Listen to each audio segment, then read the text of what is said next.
So we are back on my Chromebook using task 2 now, and it is the code for sequence control -1. So it just have a single program, print some screen, read some R center, and put it to speed and print it out. Just some simple one. So first, let's make sure I can download it. Here we go. Success, compile complete, downloading. It's connecting. Okay. So let's go to the debug screen. Of course, it's disconnected.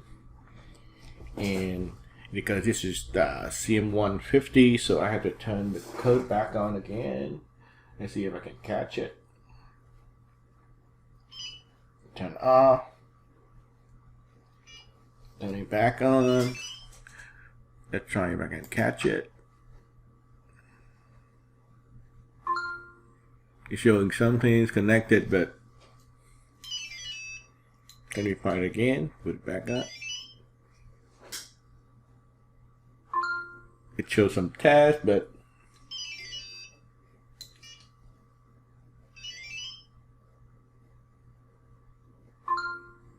it just shows something real fast. So essentially, when you are writing using Bluetooth, you have to think about how you program and how to interface with the output monitor on task 2, which happens to be very slow. So writing a program like this would not work very well. You have to think of more of the user interface and computer interface that you need to think about.